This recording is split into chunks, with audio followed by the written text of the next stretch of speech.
Hey guys, I'm Matt from Spot and welcome to week 13 of the Premier League review. If you want to know this series, what we do is we take a look at the past set of Premier League results, we take a look at the Premier League table, and we finish off by looking at the Premier League top goal scorers. So here is the past set of Premier League results. These games were played on Friday the 24th, Saturday the 25th, and Sunday the 26th of November 2017. Also next to the games are the times in this video, so if you want to hear about a specific match, just go to the time next to the game and you'll skip out all the other crap. But without further ado, let's get into our first match. We start with Southampton versus Everton. The goal had been coming for Southampton, so it was no shock to anyone when they took the lead in the 18th minute. It came when Ryan Bertrand broke free on the left before sliding the ball through to Dusan Tadic. He managed to keep Leighton Baines away before slotting home at the near post. But Everton levelled the game up on the brink of half-time through Gylfi Sigurdsson. Everton barely had a chance in the first half, so it was a little unexpected when the ball was played to the Iceland midfielder, and he wriggled himself into some space before curling his shot towards goal, and it pinballed in via the post and the crossbar. But Southampton retook the lead 5 minutes into the second half when Charlie Austin got the goal. It was a lovely chip ball from Sofiane Boufal to pick out Nathan Redmond on the left. He took a few touches before pinging a ball into the box. Charlie Austin leapt to meet it and his header cannons in via the post and the crossbar as well. And Southampton doubled their lead 5 minutes later when Charlie Austin got his second. It was a pretty similar goal to the first one as Sofiane Boufal touched it round Idrissa Gueye and then sent the ball into Dusan Tadic. Tadic then put a ball into the box and Austin was on the end of it, and once again he powered his header past Jordan Pickford. And Southampton put one final nail in the coffin as they made it 4-1 in the 87th minute. Nathan Redmond was involved yet again as he picked out Ward-Prowse on the right corner of the box. He took it down with his thigh before picking out Stephen Davis. Davis then took a touch before curling it past Jordan Pickford. And that's how the game ended, and Everton are just shit, aren't they? They've conceded 9 goals this week alone, with them being smashed 5-1 midweek. It's just not looking good for Everton, especially when they came out and said that they were going after Diego Simeone from Atletico. Yeah, like he's going to leave there and come to you.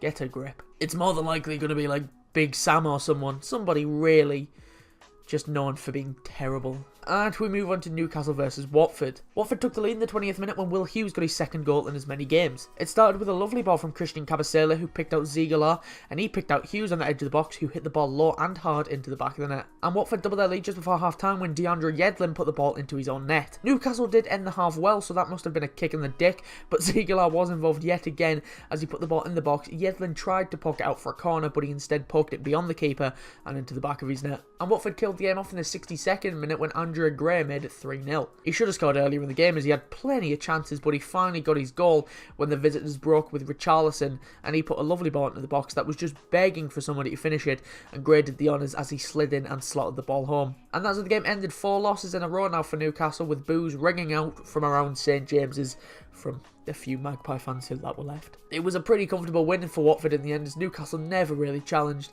They looked extremely short up front, with them only having 2 shots on target in the entire game, but let's not take anything away from Watford. They've been incredibly good this season, with them only being 1 win away from the top 5. And we move on to Huddersfield versus Manchester City. I think I speak for everyone when I say I was shocked about who took the lead in this match, as with one of the last chances of the first half, Huddersfield took the lead thanks to an own goal. It came when a corner was sent in by Tom Ince. Christopher Schindler makes a brilliant run towards the near post. He flicked it on and it catches Nicolas Otamendi completely off guard as it comes off of his chest and into the back of his own net. But Manchester City were given the perfect chance to level the game up 2 minutes into the second half when they were given a penalty when Raheem Sterling was pulled to the ground by Scott Malone and the ref pointed to the spot. Manchester City's top goal scorer stepped up and he dispatched the penalty as Sergio Aguero put it in the back of the net. And Manchester City won the game in the 84th minute when they took the lead. It was a fluky goal as Gabriel Jesus made his way to the box, but his shot was well saved by Jonas Lossell. Raheem Sterling continued his run and the ball bounces off of his stomach and loops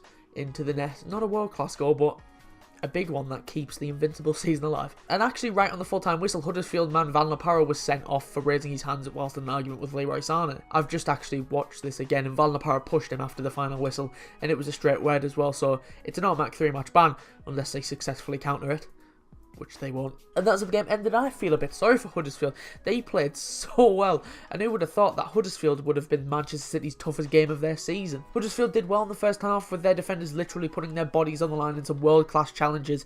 Manchester City, though, are still unbeaten this season, with them winning 18 games in a row in all competitions since being held to a draw at Everton in Gameweek 2.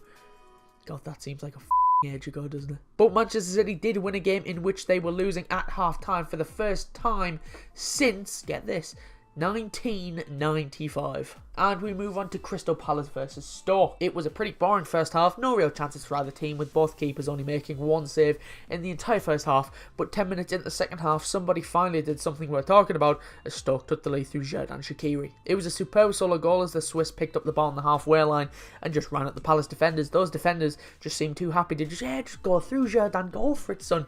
They didn't do anything. The Swiss eventually got to the edge of the box before curling the ball into that bottom corner. But only 3 minutes later, Palace levelled the game up through Ruben Loftus-Cheek. It was a lovely ball from the wingers. Andros Townsend whipped in a lovely ball that beat the entire Stoke defence as the ball eventually made its way to the back post where both Wilfried Zaha and Loftus-Cheek were waiting, and it was the latter of those two who calmly slotted home from close range. And Crystal Palace won the game with the last kick of the half when they made it 2-1 in the 91st minute. Stoke just couldn't clear their lines as they attempted to clear it twice, but it fell to the feet of Yohan Cabaye, who hit the shot from 6 yards out, and you'd expect that to go in, but of course not, he hit the post. But it fell to defender Mamadou Sakho, who tapped in from 2 yards out. And that's how the game ended. It was a tale of the two centre-backs, as moments before Mamadou Sakho grabbed the winner, Stoke defender Ryan Shawcross had a golden chance to win the game, but he missed, and the rest, as they say, is history. A draw was probably the right result, but I can't see many Crystal Palace fans complaining. And we move on to Liverpool versus Chelsea. Not much happened in the first half, with Chelsea having the better chances and a few ones where they really should have took the lead.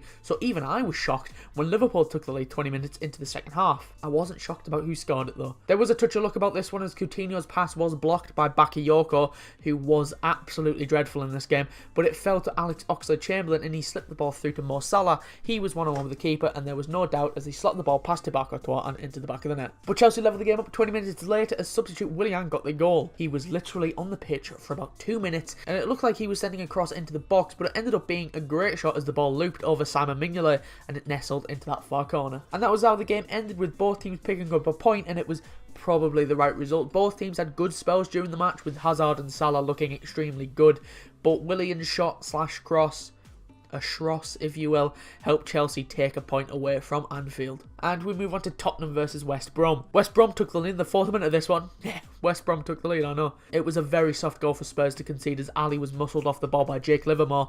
Livermore then played it to Solomon Rondon. Davinson Sanchez tried to close him down, but Rondon just breezed past him before tapping the ball back across goal and into the bottom corner. But Tottenham equalised in the 74th minute when Harry Kane scored with pretty much his first chance of the game. West Brom had done well to keep him quiet, but one chance is all they needed as Dele Alli crossed the ball from the right onto the edge of the 6-yard box.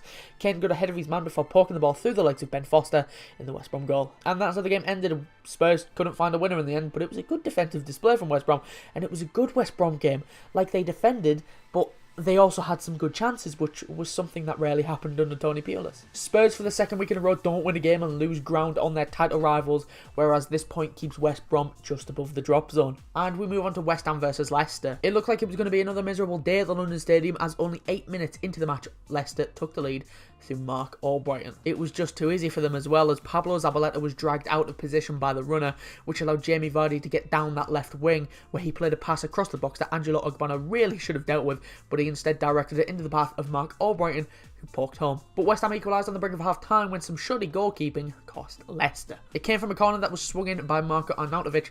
Kasper Schmeichel came off of his line before deciding I'll go back, and that was enough as the ball found Kiate, who headed from close range. And that's how the game ended, a fair result as both teams struggled to create clear-cut chances in the second half. West Ham tactics were pretty shit as well. They were just sending balls into the box and hoping for the best. West Ham fans will be a little happy that David Moyes has his first point as a Hammers manager, and Leicester will be happy with a point as well, as they were the second best team in the entire second half. And we move on to Manchester United versus Brighton. Well, bloody hell, this was boring. The only thing that happened is one that ended up winning Manchester United the match, as they took the lead 20 minutes into the second half thanks to an own goal. It came when United corner was cleared to Ashley Young. He hit the shot with his left foot, and it deflects off of Lewis Dunk, and it spins over Matt Ryan in the Brighton goal and into the back of his own net. And that's how the game ended. Like I said, a pretty boring one, but Brighton definitely deserved something from this. They were the better side up until that goal went in. So Manchester United, who were touted to come into this match and smash Brighton, actually had the toughest game of their season thanks to the Seagulls. And we move on to Burnley versus Arsenal. Burnley came into this game with one goal in mind: to keep Arsenal out and try and hit them on the counter-attack. They executed one of those plans to perfection, as Burnley's backline frustrated Arsenal pretty much all game, with them having only 9 shots on target in the entire match. But the last shot of the game was the most important one, as in the 91st minute Arsenal were awarded a penalty when James Tarkowski, the big idiot, pushed Aaron Ramsey over in the box, the ref pointing to the spot.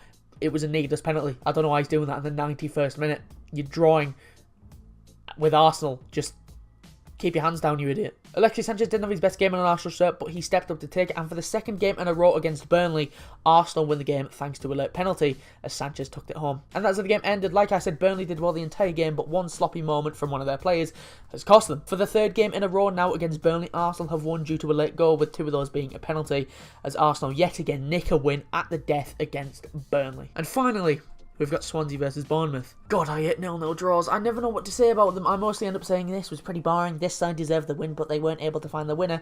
And that's exactly what I'm going to do. Swansea were the better side in the second half by a country mile, but they weren't able to find the winner.